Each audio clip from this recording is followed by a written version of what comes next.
So yesterday, there's all these news stories about the dairy giant Arla feeding cows a particular type of grain that's got some new substance added to it. And the idea of it is that the cow's going to fart out less methane, and this is going to be good for the environment. So just in case you haven't seen the story, here it is now. So should you be worried about this? What are they doing to our food? Blah, blah, blah, blah. I'm going to give you some reasons why you shouldn't be worried. First reason is, do we even know that this is true? The big club have got a habit of claiming all sorts of things that they have in their possession that maybe they don't have. So this might be just one of those things. For me personally, you know, if you think about the Maxines, M, R, you know, and the rest of it, and does that technology even exist? The people that have been harmed by Maxine, is it just the heavy metals that are in the Maxine? I don't know. I don't know whether they've actually got this technology or not. What I certainly don't rule out is that the big club has got a track record on making claims, exaggerated claims about some fantastic technology that they reckon that they have that they don't have. Just because they say that they've got something, it doesn't mean that they do have it. Second reason relates to the delivery mechanism. So I'm going to assume that this stuff that they think that they have in the cow feed, I'm going to assume that they actually do have this. So there's a massive difference between putting something directly into somebody's bloodstream, you know, through a metal tube, a hollow metal tube that's sharp, that goes into you, so you can put a liquid directly into somebody's bloodstream. There's a massive difference between that, I'm not a big fan of that, by the way, and eating something.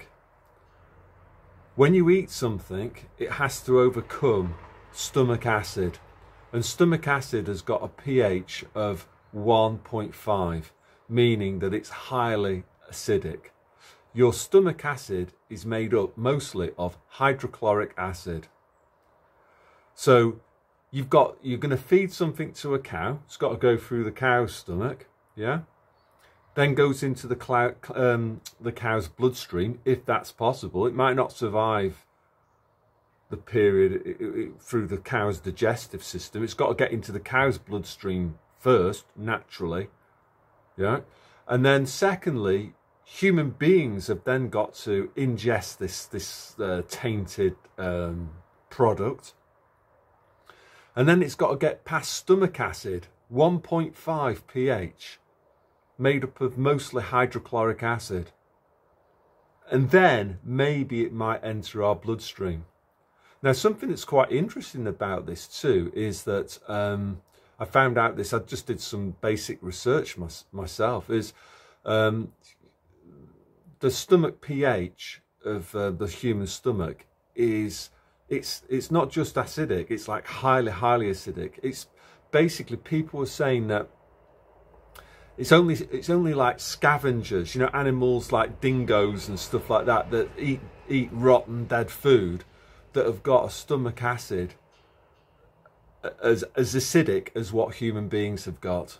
So again, it's quite interesting because it basically said this kind of suggests that maybe human beings, you know, for most of our history, have been predominantly eating a meat-based diet, and a lot of that meat is kind of, well, it wouldn't have been roadkill, but basically eating dead animals, maybe not even animals that human beings hunted and killed.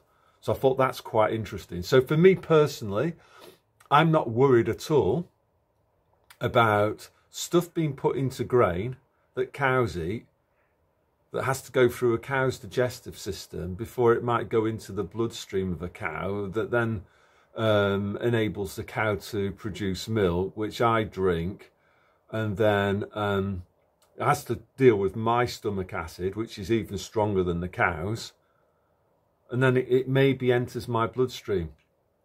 I'm not going to lose too much sleep about that.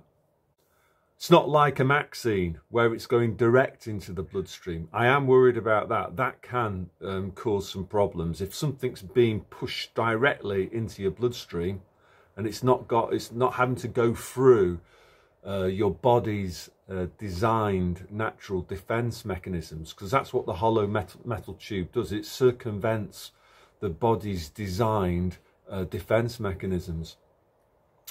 The other thing that I would say too is that does that mean that I'm in favour of this stuff being added to animal feed? Of course it doesn't, and I'm going to make every effort that I can to not buy any of Arla's foods, and we can force this company out of business. And I really think that that would be a great idea, just to fire a shot across the bows of the big club, and it shows them that we're not going to dance to their tune, and it also shows them that we have the power.